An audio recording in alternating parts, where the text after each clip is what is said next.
So Gran Turismo was directed by Neil Blomkamp and it stars Archie Madwick, David Harbour, Jarman Unsu, Orlando Bloom, and it's inspired by a true story about how this company used the game Gran Turismo. They recruited the best players of the game in the world to basically test drive race cars to see who can actually be the best race car driver out of all of them. And this one person, Jan Martinborough, becomes the best race car driver to win from that whole competition, and how he became an actual race car driver and actually began winning races and such. So I knew this movie was coming out. I haven't played the actual game, Gran Turismo. The movie itself looked okay. Kind of looked like just a regular racing movie, and just it kind of looked generic to me. And I was kind of surprised that someone like Neil Blomkamp was directing this, because he's mostly done sci-fi movies like District 9, Elysium, Chappie, and honestly, the only movie I kind of like in that is District 9. I didn't care for Elysium, I didn't care for Chappie, so I was wondering like what he could do with this. Honestly, this movie is, for the most part, a fun time. I don't know if I'll watch this movie again, but like, I did think it was a fun time overall. But there are some things about this movie that kind of make me go, didn't love this movie overall. So what did I like about the movie? Mainly the actors do a pretty good job. Surprisingly, for a movie about car races and such, the acting's one of the best parts about the movie. I do like Archie Madwick in this movie. He plays Jan Martinborough. I'm probably mispronouncing names in this whole review. I apologize. But he does a really good job. He makes him very likable, very charismatic. He gives a very layered performance. And I'm not honestly surprised, because I didn't realize he was like one of the tourists who was brought in Midsommar, and it's like, oh, this is what you're doing now. It's like, okay, that's pretty cool. I thought he was really good, and I also thought David Harbour was really good in this movie too. I kind of liked the relationship that the two of them kind of like formed in this movie. I thought they were really good.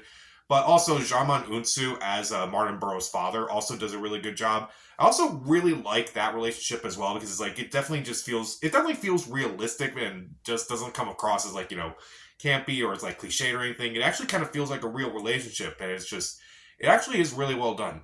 And surprisingly, Orlando Bloom is also decent in the movie. He's not in the movie too much, but he does appear throughout the movie, and I'm honestly surprised, because he's actually really good. He's kind of charismatic, he's fun, and he's having a good time with this movie. And I would say for the most part, this movie is a good time, especially when it gets into like the actual racing scenes. Those scenes are a lot of fun, like getting it like really involved. They're action packed. They're like intense. You kind of feel like you're in the car with Jan Martinborough. It's actually really cool. And the soundtrack, I do think, accompanies this movie very well. I do think the music overall is overall good. And I do think the movie overall is it's a fun time. It definitely is a fun, nice story overall for the most part. But there's a couple things about the story that they kind of talk about, but I gotta talk about that later on. So, what don't I really care about this movie? Well, kind of like I said, one of the reasons why I was not looking forward to this movie is that it looked a little bit cliched. And while watching it, it definitely has a lot of cliches, and it's just it kind of just annoys me. Like, it's just seeing so many cliches, like a checklist, like, okay, we gotta do this part, we gotta do this part, we gotta do this part, we gotta do this part too. And it's just a checklist at this point. Like, what are you trying to do? Like, it's just, I mean, I know what you're trying to do, but at the same time, it's like, okay, you're just going through the motions rather than like trying to develop this story. And it's just kind of annoying that this movie has so many cliches, and it's just kind of unpredictable. If you've ever seen a movie, you kind of know where it goes. And admittedly, I think there's a few pacing issues with this movie. The movie is a little over 2 hours long, and I feel like this movie would have been a lot better if it was under 2 hours, maybe like 1:45, somewhere around there. I feel like the movie would have been a lot better for that. And also, there's this controversy surrounding the movie, which I won't really get into the actual movie, but if you know what I'm talking about, you'll kind of understand what I'm talking about. So the movie shows this event that did happen in the life of Jan Martinborough, which actually didn't happen in the movie's timeline, unfortunately, which didn't happen in the movie's timeline. But they kind of throw it into this movie to kind of like, have Martinborough go through this whole, this downtime, and kind of like go through what he did, and like have him really think about what he did and how he kind of like learned and grew from that. I kind of get what they were going for, and Martinborough said, yeah, I was okay with putting this in the movie and everything.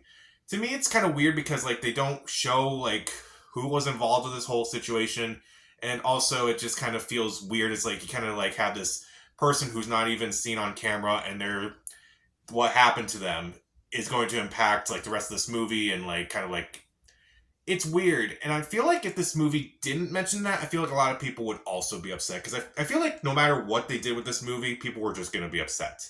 If they included it, then it's going to have people like me going, well, that's not entirely accurate, and you're kind of just using it to, have this moment and everything. It just kind of doesn't work. Meanwhile, if you didn't include it in the movie, you would have had people say, maybe you should have mentioned that. Maybe you shouldn't have made this person maybe you shouldn't have glossed over it, and maybe you should have mentioned it. I feel like it was just a lose-lose situation either way. So it's like, hey, at least they mentioned it, but maybe it wasn't done the best way possible.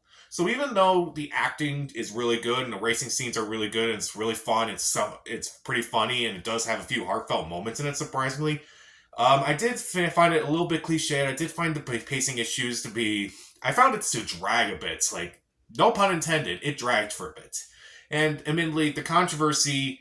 I don't know if it helps or hurts the movie because, I can understand both sides. It's like I can understand why you feel like it would help the movie, but I also feel like it it could hurt the movie. But it's definitely a movie that is fun enough to kind of recommend for just one time watch. I'll give Gran Turismo 2.5 out of 4 stars. Stream it. So, what's your favorite sports movie that is based on true events? Maybe that's too niche. There's a ton of them out there. Comment down below, subscribe to the channel. This is Pat. Stay safe.